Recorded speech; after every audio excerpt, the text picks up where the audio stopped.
Yamuna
to read. Anyone who can see. It's for the folks back home, you know. Am I in? Yeah, it's perfect. Okay. Om Namo Bhagavate Vasudevaya. Om Namo Bhagavate Vasudevaya. Om Namo Bhagavate Vasudevaya. Om Namo Bhagavate Vasudevaya. Om Namo Bhagavate Vasudevaya. Om Namo Bhagavate Vasudevaya. So I'm going to read a series of verses. It's one beginning of the Bhagavatam with the appearance of Shukadeva Goswami. Before that, Sutta Goswami is narrating the first canto, and then the basic story comes into play of Maharaja Parikshit being cursed to die in 7 days and renouncing everything, going to the bank of the Ganga, and many different people came from all over the universe to hear. Great personality. You can imagine the President of the United States going to the bank of the Mississippi or something to renounce the world. He's going to die. So to put it in some context, famous emperor, and then different opinions about what he should do at the time of death. So I've been thinking a lot about that. Some of you know my situation. We're all near death, actually. So it's a very poignant kind of part of the Bhagavatam. And I kind of picked it because when I was a brahmachari, when the second canto first came out, in those days, in the beginning it came out in chapter forms. I don't know if you might have seen it. It came out first chapter, second chapter of the second canto. And Prabhupada said that we should chant the chapters. So we were all pretty much all single people, monks, brahmacharis, brahmacharinis, a few of those householders, we didn't quite understand it. And we kind of took it in kind of a fanatical way about, brahmachari or die, we were kind of extreme. And so it's not, you could say it's, sometimes when we give these classes here, we want to find ones that are, encouraging for the grihastas, because you can read this and think, what's this, it's real negative or whatever. But we want to put it in the context and really be able to understand that we're souls having human experience, and what is the cause of bondage? How are we entangled in the material world? And what is the process of getting out of the material world? And so that is the beginning question that probably most of us are familiar with, the story of Shrimad Bhagavatam. But the Shrimad Bhagavatam is such a vast literature, 18,000 verses. Bhagavad Gita is hard enough, that's 700 verses. Be able to understand the essence is Bhagavad Gita, and then you could say the sequel to Bhagavad Gita is the Bhagavatam. And in the view of Bhaktivinoda Thakur, to put it in kind of a Western religious context, the Bhagavatam is like the New Testament of the Vedas. Because Jiva Goswami gives the key to understand the Bhagavatam in the part of the first canto where Vyasadeva is despondent after he's explained, he's basically written down all the Vedas. And he was dissatisfied, he was despondent. And then Narada Muni came, and he had an inkling of it anyway, but Narada Muni confirmed his own regret that he didn't properly glorify Krishna. So then according to Jiva Goswami, there was the Bhagavad Purana before. So he re-edited it, and it became the Shrimad Bhagavatam, which is the spotless Purana. Bhaktivinoda said if all the other Vedas were disposed of and all we had was the Bhagavatam, there would be no loss. It's very, so it's got to be important, Shrimad Bhagavatam. So we're going to just read these verses, beginning from when Maharaja Parikshit asks the question. He's already come to the Ganga.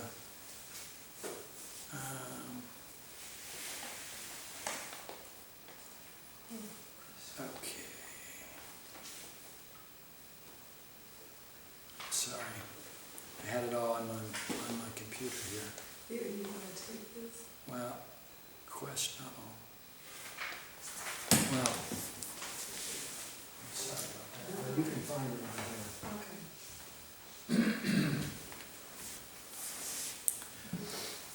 1:19:32. The fortunate King Parikshit said, O Brahmana, by your mercy only you have sanctified us, making us like unto places of pilgrimage, all by your presence here as my guest. He's speaking to Shukadeva Goswami. By your mercy we, who are but unworthy royalty, become eligible to serve the devotees. Simply by our remembering you, our houses become instantly sanctified. And what to speak of seeing you, touching you, washing your holy feet, and offering you a seat in our home. Just as the atheist cannot remain in the presence of the personality of Godhead, so the invulnerable sins of a man are immediately vanquished by your presence, O saint, O great mystic. Lord Krishna, the personality of Godhead, who is very dear to the sons of Pandu, has accepted me as one of those relatives just to please his great cousins and brothers. He's appreciating his good fortune being in that family. Otherwise, without being inspired by Lord Krishna, how is it possible that you have voluntarily appeared here, though you are moving incognito to the common man, and are not visible to us who are on the verge of death? You are the spiritual master of great saints and devotees. I am therefore begging you to please show me the way of perfection for all persons, and especially one who is about to die. Please let me know what a man should hear, chant, remember, and worship, and also what one should not do. Please explain all this to me. O powerful Brahmana, it is said that you hardly stay in the houses of men long enough to milk a cow. Sri Shukadeva Goswami said, the king thus spoke and questioned the sage, using sweet language. Then the great and powerful personality, the son of the Asadeva, who knew the principles of religion, began to reply. So that's the end of the first canto. And then the second canto begins.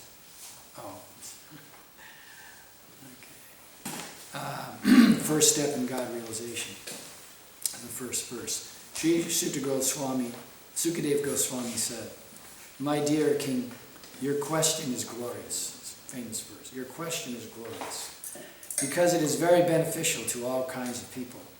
The answer to this question is the prime subject matter for hearing, and it is approved by all transcendentalists.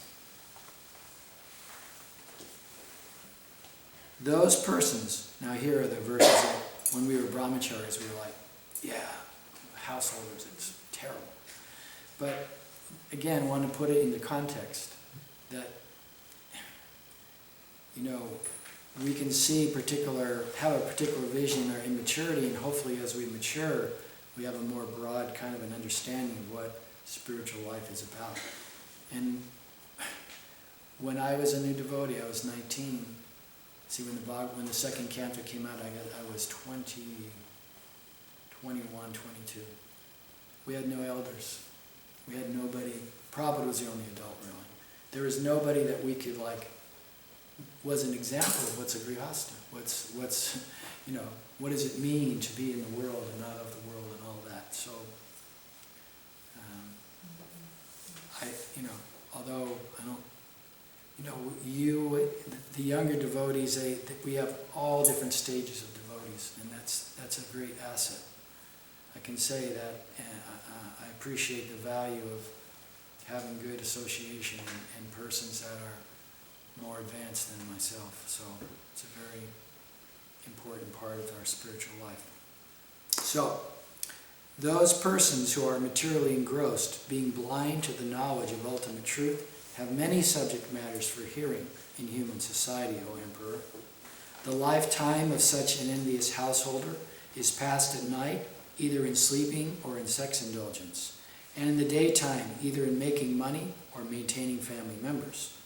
Persons devoid of Atma Tattva do not inquire into the problems of life, being too attached to the fallible soldiers like the body, children, and wife. Although sufficiently experienced, they do not see their inevitable destruction. O descendant of Bharat, King Bharat, one who desires to be free from all miseries must hear about, glorify, and also remember the personality of Godhead, who is the Supersoul, the controller and the savior from all miseries. I'm going to read the purport to that. I'm just going to read a few more verses. The highest perfection of human life, achieved either by complete knowledge of matter and spirit, by practice of mystic yoga, or by discharge of occupational duty, is to remember the personality of Godhead at the end of life. O King Parikshit, mainly the topmost transcendentalists, who are above the regulative principles and restrictions, take pleasure in describing the glories of the Lord. At the end of the Dwapara Yuga, I studied this great supplement of the Vedas, of Vedic literature, namely Shrimad Bhagavatam, which is equal to all the Vedas. From my father, Srila Dvaipayana Vyas. O saintly king, I was certainly situated perfectly in transcendence, and yet I was still attracted by the delineation of the pastimes of the Lord, who is described by enlightened verses. That very Shrimad Bhagavatam I shall recite before you, because you are the most sincere devotee of Lord Krishna. One who gives full attention and respect to hearing Shrimad Bhagavatam achieves unflinching faith in the Supreme Lord, the giver of salvation. O King, constant chanting of the holy name of the Lord, after the ways of the great authorities, is the doubtless and fearless way of success for all, including those who are free from all material desires, those who are desirous of all material enjoyment, and also those who are self-satisfied by dint of material knowledge. And then I'll read a couple more verses. What is the value of a prolonged life which is wasted, inexperienced by years in the world? Better a moment of full consciousness, because this gives one a start in searching after his supreme interest. That saintly king, Katvanga, after being informed that the duration of his life would be only a moment more, at once freed himself from all material activities and took shelter of the supreme safety, the personality of Godhead. Maharaja Parikshit, now your duration of life is limited to 7 more days. So during this time, you can perform all those rituals which are needed for the best purpose for your next life. And it goes on to describe the Virata Rupa, the universal form, and is a kind of a pantheistic way to begin to understand the presence of the Lord. So let's have a few minutes to make a few points. Om Gyanati Mirandasya Gyananjana Shalakaya Chakshurun Militam Jena Tasmai Shri Gurave Namaha Mukam Karoti Vachalam Bhangam Magayate Girim Yat Kripa Tamaham Bande Shri Gurum Dinataranam Vanchakalpatarobhyascha Kripa Sindhu Vyayevacha Patitanam Bhavanebhyo Vaishnavebhyo Namo Namaha Bande Rupa Sanatano Ragujago Shri Jivago Palano Jai Sri Krishna Chaitanya Prabhu Nityananda Sri Advaita Gadadhar Sri Vasudeva Gaura Bhakta Vrinda Hare Krishna Krishna Krishna Hare Hare Hare Rama Rama Rama Hare Hare. I'll read a little bit of that.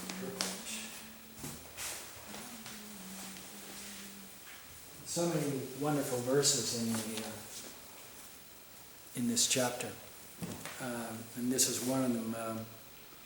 one of the, we learned a number of these verses. Tasmat bharata sarvatma bhagavanishvaro hari srotavya kirtitavyascha smartavya chetatabhyam. O descendant of King Bharat, one who desires to be free from all miseries must hear about, glorify, and also remember the personality of God. So, I've been giving a talk called Facing Death to live life more fully today. And one of the ways that I started is, I could die today. This is one of my meditations. I sometimes imagine I have a guillotine over my head. And it's not, it may sound a little ominous, but it's a meditation that, the tenuous nature of life and the importance of doing our spiritual practices and also understanding our various duties that we have. We're not all going to go to the Ganges and hear the Bhagavatam. But hopefully, ideally, we can have a sense of urgency about our spiritual practice. One of the things I like to share is that some person mentioned to me that I shouldn't tell people how long I've been a devotee. They thought it was a little, over the top. But I don't share it to I'm so great. I share it in the sense that you can spend a long time being devotee and not make a lot of advancement. You can be a casual devotee. And most of my devotional service, I was a casual devotee, Haribol. I chanted japa, did the basics, but I can't say that I had a sense of urgency about my practice. And so this means that if you don't have urgency, then you can go along for many, many years and not make a lot of advancement. And there's different stages. We start with Shraddha, with faith.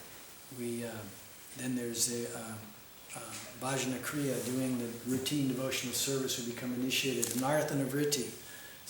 Seems like it can go on forever.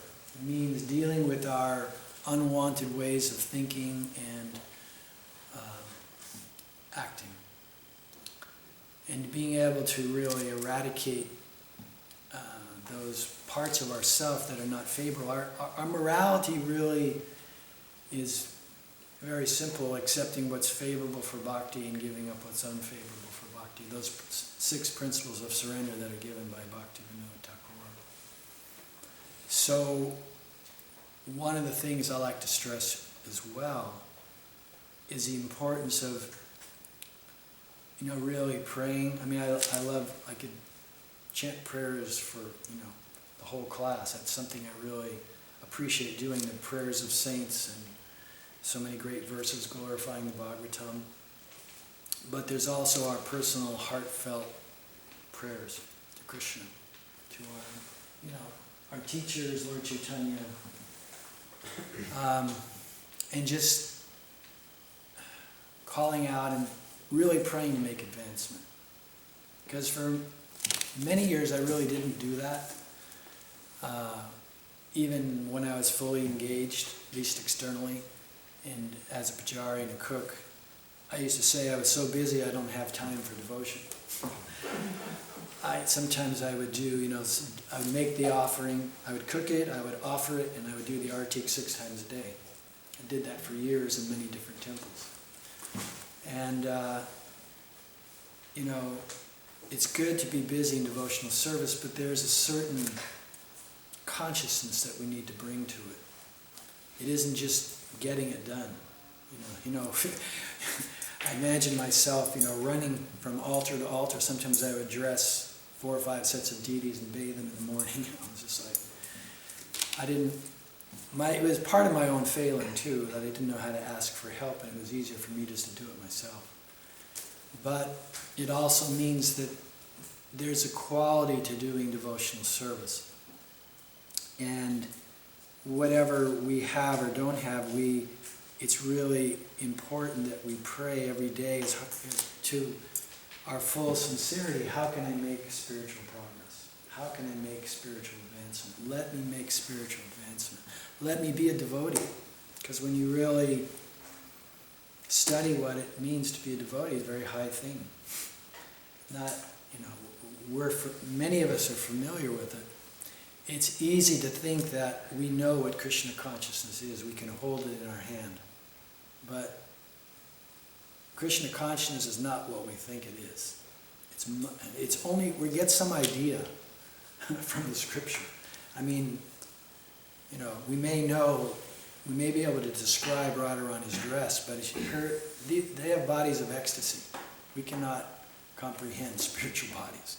We can have some idea of Leela by hearing about it, and it's important to hear about it, and it's important to try to understand it with our intelligence, but in a humble way that Krishna consciousness is beyond our mind. It's beyond our intelligence. We should be thoughtful people, but at the same time, it's very, very inconceivable. So to pray every day for our advancement, and that we can try to chant with feeling also.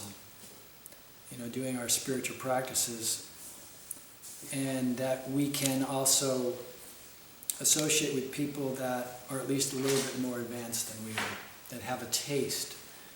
Because when you associate with someone who's advanced, they're actually sharing their faith, they're sharing their taste.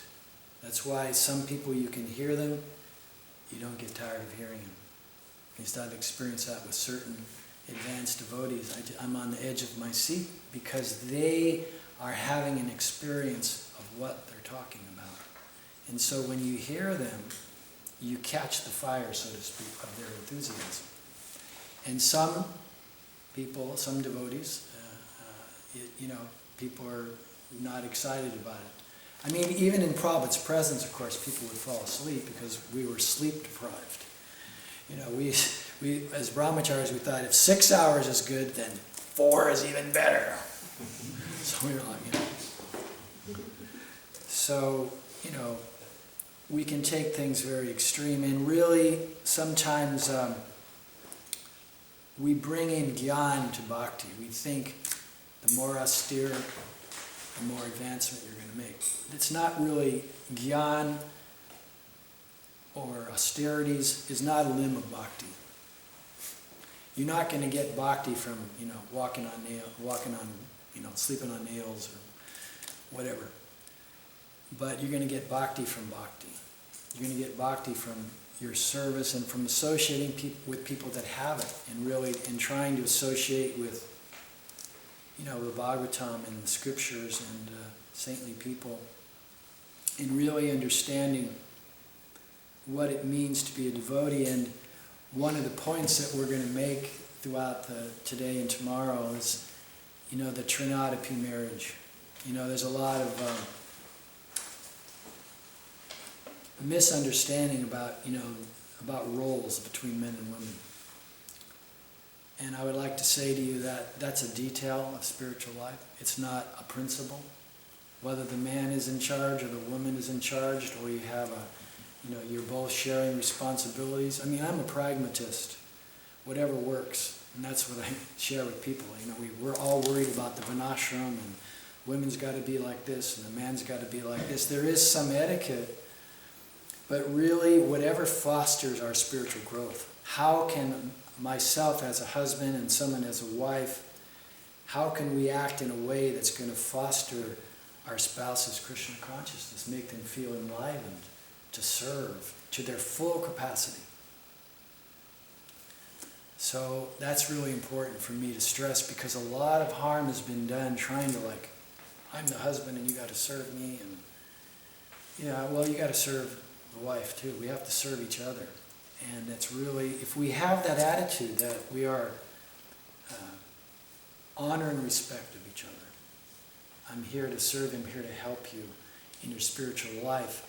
And, we live in a different world in the Vedic culture. Generally, husband and wife work, oftentimes both are educated. It's got to be some kind of a hybrid, in my opinion. I was guilty of that a little bit when I was first married, like, oh, that's cleaning bathrooms, it's not really part of my job description. So, but when both people work, you share responsibilities, and that's fine, that's perfectly fine. It's not against the principles of spiritual life.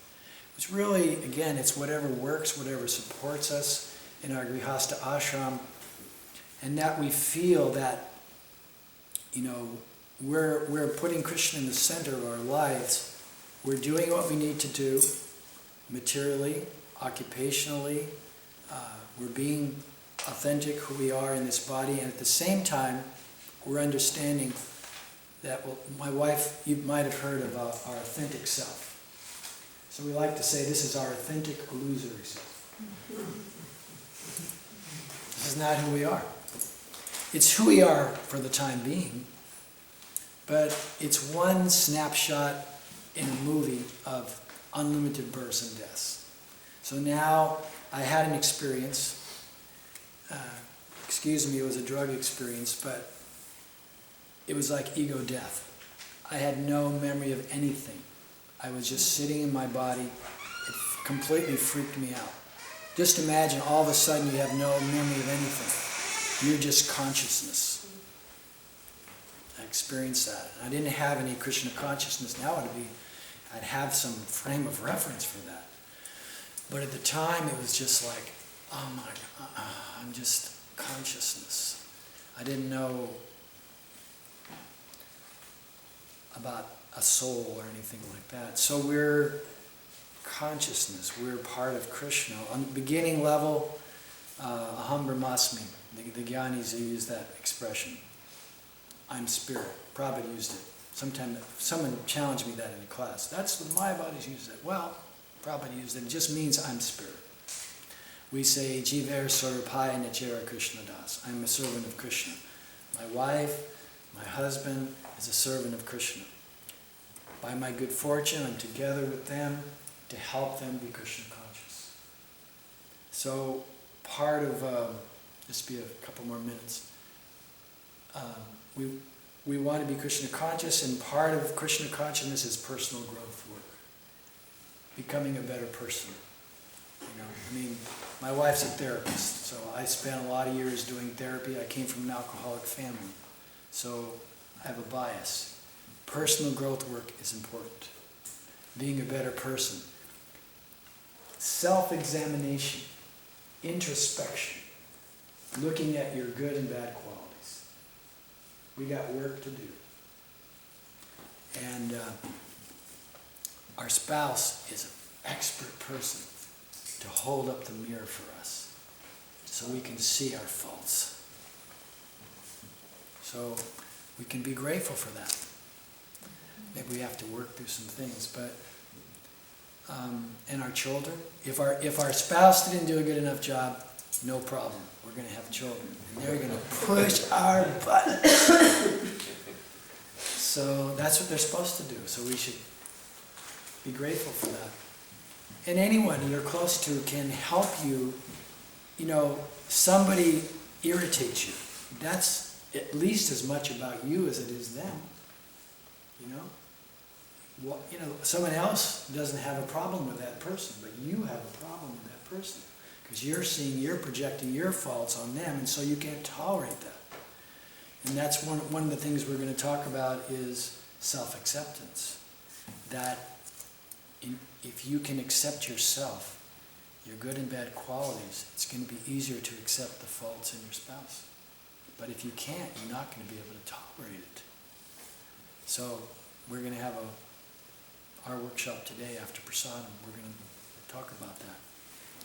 But I wind it up that, I just wanted to read those verses. It's a little beginning of the Bhagavatam from the inquiry of Maharaja Parikshit and Shukadeva Goswami beginning to explain the Bhagavatam, and how I read it much differently when I was 20 years old. You know? So, you know, sometimes you may still hear a class or two like that, kind of like fire and brimstone, you know?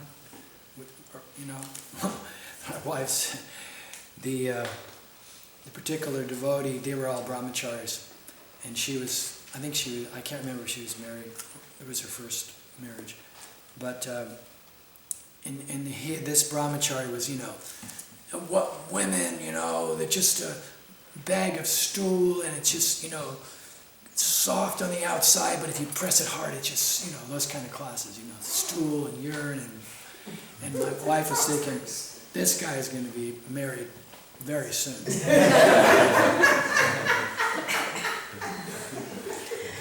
You know, attachment and aversion. Different. You know the sannyasis who are rightly situated. They can talk to women, and it's not, you know, you see, you know, Radhanath Swami, Sachinanda Swami, so many, they don't have a problem talking to women. It's not, you know, the women are not the enemy, it's inside of me. You know, one of the points we're going to make is you have to take 100% responsibility for your life. Even the personal growth success coaches all talk about that. And, you know, whatever you went through, like I grew up in an alcoholic family, so I could, you know, woe is me all, you know, for the rest of my life. Poor me. But if you're in that consciousness, you can't change. If you're a victim, it's always out there. So we have to take responsibility for our Krishna consciousness and our attitude. So, and that, you know, our reading of the Bhagavatam, that we can be compassionate about it, understand that whether you're a man or woman, if you're materially attached, that's something you're going to have to work through. It's not just the men who have a problem. It's not just the women who are the problem. Well, the men are the problem for the women are the problem for... But it doesn't have to be that way if you see your spouse as a devotee. If you see your children as devotees, to serve and to help and to nurture. So everything can be used in a way that's going to foster our spiritual growth. And so then we can read those kind of purports, and there's lots of them. Because we were trying to find, you know, we were trying to make a book quote of positive statements about Grihastha Ashram. And there are more that could be seen as disparaging or discouraging in the wrong kind of context. But it's a stage of life, and a very important stage. And it's not, and if you're going to take sannyas, it's a calling. It's not, you know, Prabhupada said after 50, well, it's a calling. We've seen people who have taken it prematurely, and people who have not done their personal work, and then they're like 60 years old and they need a relationship. Well, when we grew up as devotees, generally that was all just kind of like Maya. We didn't know how to be introspective and be honest. And when you're 20 years old, it's pretty hard to know yourself, in case you didn't know that. I'm kidding, you know, but, you know, I mean, I was with a particular group of sannyasis for a short time, and they motivated me to come with them. Karnamrita Swami. I said, wow. You know? So, you know, theoretically, I could have gone down that route. And yeah. Wow, I'll be a Maharaj, I'll get the Maha plate. Wow. So you gotta be at peace within yourself and know who you are. In the Madhvacharya ashram, the people they choose to be, they do their chart to make sure, and they study the character to make sure this person is going to be able to be a lifelong renunciate. It's 1%, you know. So we need to train our brahmacharis that it's not a fall down to be married. that this is something that's going to help you grow as a person. Learn the basics, I wore saffron, I can say it. I won't say I was a brahmachari, but I wore saffron for 9 years. It was very good training. I won't say it was the best years of my life, because I was immature. I couldn't associate with Prabhupada, I was too immature. People, want to have nostalgia, but to me, this is the best time of my life, right now. Now I can, if Prabhupada was on the planet, physically, I'd have a much different, I'd ask him some, I think we all would, we could ask him some really good questions now. When we were in awe and reverence and, shaking in appreciation, but kind of in fear, we didn't always say what needed to be said. We didn't always ask what we should have asked. So those of you who are initiated by one of our godbrothers, or, ask good questions. I was, there's so many things to say, I'm sorry, it's late. But in a class is a relationship. How anxious you are to hear is going to empower the speaker. It isn't all on you, of course. You're 50% of the equation and the audience. So I always like to have people to pray for me, and pray for themselves that they can be receptive to hear. And I'm sitting here, prayer, sense of urgency, that this is real. It isn't just, so pray to make it real for us. Pray to make imagine being on the bank of the Ganga hearing Shrimad Bhagavatam. When we're reading the Bhagavatam, imagine having that sense of urgency. And Maharaja Parikshit, one of the amazing things, he's got 7 days to live, and he's asking questions for the benefit of the audience, because they weren't all devotees in the audience. They were kshatriyas and all. So he's asking, and this part of the Bhagavatam is for the yogis, the people who don't even necessarily believe in a personal God. So they're starting with pantheism. See the sun and the moon are his eyes, and the trees are the hairs on his body, and the rivers are his veins. Those are cool verses. I like to think about that too. But we can think of the form of Krishna. We don't, but we can also see that Krishna his energy is out there. We can see the cows, and so we can use those. But we have the benefit of hearing from Prabhupada and our acharyas and our gurus, the real essence of the Bhagavatam, and hear the 10th canto. And keep that in mind when we're hearing the Bhagavatam. But I'm sorry, I went over. But there's just so much to say, and it's a great opportunity to hear the Bhagavatam and to get the opportunity to speak the Bhagavatam. However unqualified we may be, I encourage everyone to give class, even if it's to your spouse or whatever, your children, because preparing for class is really almost better than giving it. It's amazing. You can spend days preparing for class. And my wife said that, in the beginning, she didn't used to give class. And then she started giving class, and, she was in ecstasy preparing for it. But the first time she spoke at the temple, she was like perspiring. And then she got the chills from all the moisture, and she was shaking. So, to be able to give class is a great honor, even if we don't feel, and, none of us are qualified, really. If we think I'm so qualified, then we probably shouldn't be giving a class. But you can be more familiar with it and be, it's like it's a duty, it's a responsibility for me. It's out of my comfort zone to do this. But I know that it's important for me to do it. Just like traveling and speaking, which I'm trying to do.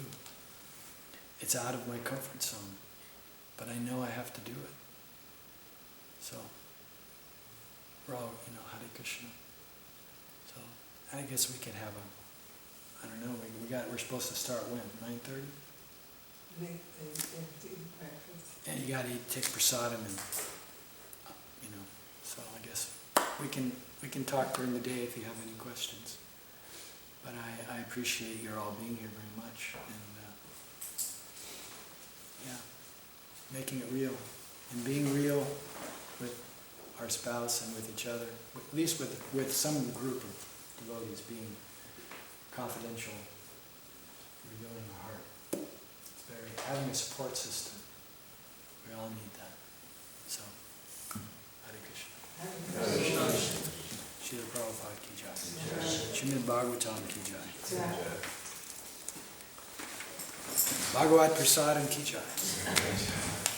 Thank you very much, Carmen. That was really one of the best classes.